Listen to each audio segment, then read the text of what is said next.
Hello everybody, Flying Scotsman 4472 back again with another review. And today's review is one that's a bit of a throwback, I guess you could call it, but I'm doing a G-Scale review. It's not on an EasyTech train this time. This time it's on a New Bright train, which is another remote control G-Scale company. And it is on the Walt Disney World Railroad Walter E. Disney New Bright train set that you could buy in Disneyland back in the 80s. Mine is labeled, at least on this controller. I don't know if this is actually the date of when this one was bought, but is it on there? Nope. It was on this control. Oh yeah, it's up here. It should be up here, if you can see that. It says 1987. So yeah, and here's the train. It's just very gorgeous with all its red, gold, and a little bit of silver with the wheels. I guess that's to represent the white that's on the wheels and on the real engine, but you've got the tender here. And I do actually own the box for this. It's in a bit worse for wear, but it is on here. And the design of this engine on the box is actually based off the one here, and you can tell because this is a 262, when in real life the engine is a 460. And it does have the passenger car, and here's the New Bright passenger car, which is the main reason I got this, because the New Bright one is always more accurate than the one that is seen in real life, or that is the one that you can buy now at Disney, which is the EasyTech one, which I do plan to get, but I decided to get this one first because I found it easier. But yeah. And so the batteries are all in here. As you can see, it takes 60 cell batteries plus a 9-volt, which is a lot for a G-Scale train. Like, a lot. And then the controller takes one 9-volt. So, lots of batteries for this train. But, I mean, with remote control G-Scale trains, that's kind of to be expected. And there is a little bit of cab detail. Like, there's a sticker there for the cab, so, and it's really tiny. Like, here I have my G-Scale EasyTech engine. Like, look at that size difference.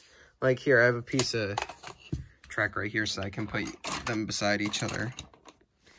Like, that is a massive size difference for these two engines. And I think it's because this engine right here is more gauge 1, which is like a standard gauge, where this is more G-Scale, which is narrow gauge. So yeah, this would be like the scale of like the Thomas engines, where this would be the scale of like the narrow gauge engines or something. So yeah, either way, let's see it running. Here's the remote controller. You have 4 buttons on it.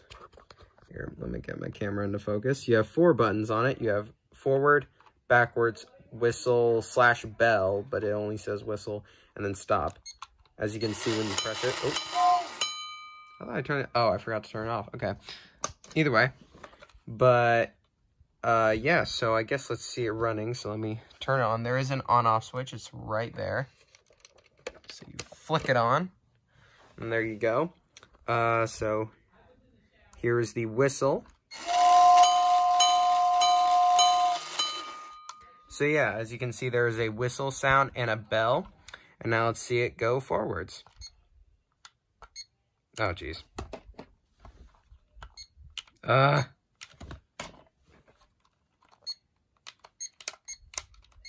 Give me a second.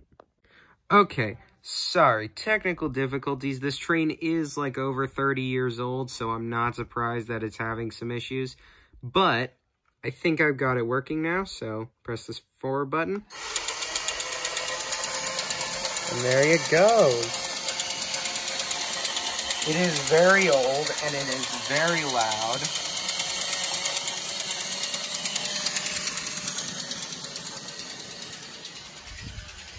Gotta switch the points.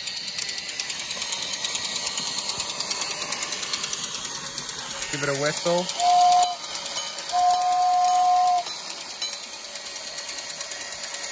And a little hop along the curve.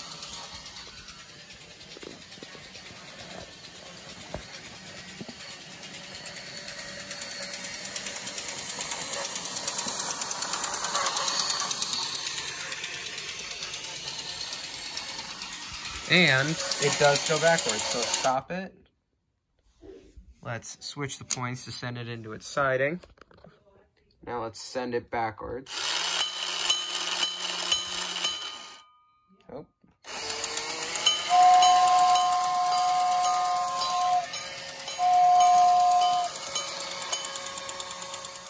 So either way, that is the entire thing, by the way, sorry. Forgot to mention, does light up. Also has little details here like the swinging bell. But yeah, this is a very cool train set. I think it is really cool. It has a really nice looking locomotive. Might not be the most accurate, but it is a really nice looking locomotive.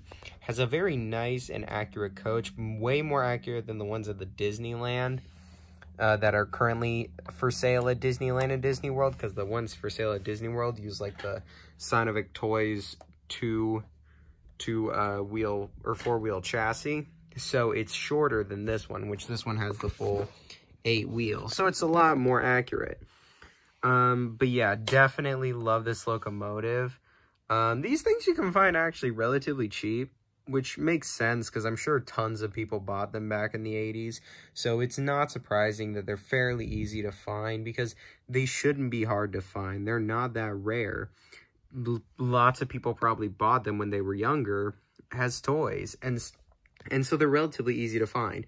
You do not need to have track already. The set, if you buy it as a set, already comes with track. You do need the remote control to run it. As far as I know, I have not found a way to run it without the controller. So yeah, you do need the controller in order to run it.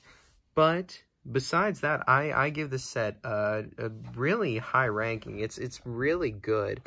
So yeah, either way, that was my review of the New Bright Disney World Railroad #1, the Walter E. Disney. Thank you everybody for watching, and bye for now.